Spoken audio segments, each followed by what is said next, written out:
Ayan mga kapatid, mga titas, no, mga ka-FLM.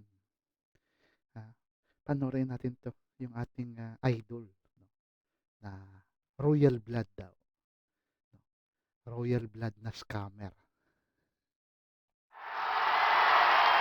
Eto, medyo may mga nakikita pa rin tayo sa mga lumang baol ng ating kasamahan. Pinagmamalaki niya na royal blood pa rin siya. Royal blood na scammer.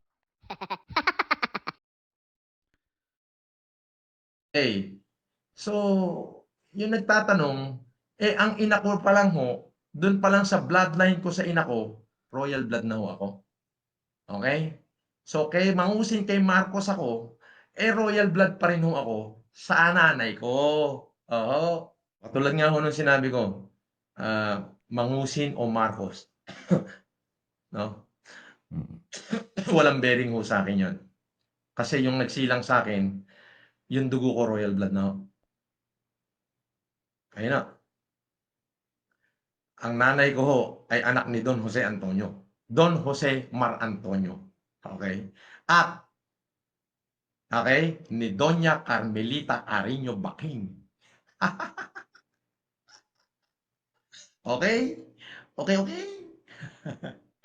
Oh, isa siya ho. Ang tatay ng nanay ko ay si Don Jose Antonio ng Bulacan, Bulacan. At ang kanyang nanay ay si Doña Carmelita Carino Baking. Kaya ang pangalan po ni nanay according sa Certifico de Nacimiento, Spanish birth certificate yun. Pwede ko ipakita sa inyo. No? Okay. Okay. Ang pangalan ho niya ay Remedios Baking Antonio.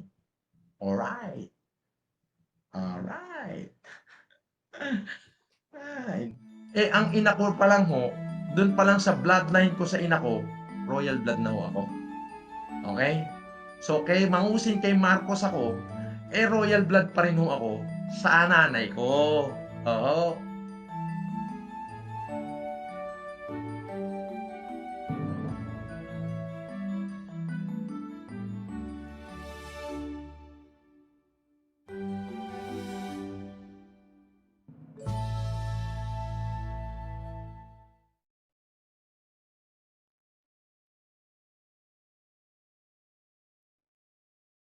Dun pa lang sa bloodline ko sa ina ko, royal blood na ho ako.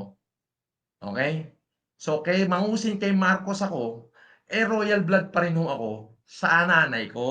Oo. Gago! Ayan,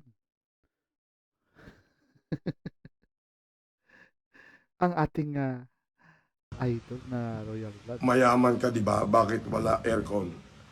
Walo ang aircon dito. Nasa kwarto lang. Oh. Diyan po nagtatapos ang ating ah, statement, no, declaration ng ating idol Epeline, no, na royal blood, anak ng prinsesa. Hindi ko lang alam kung anong klaseng prinsesa.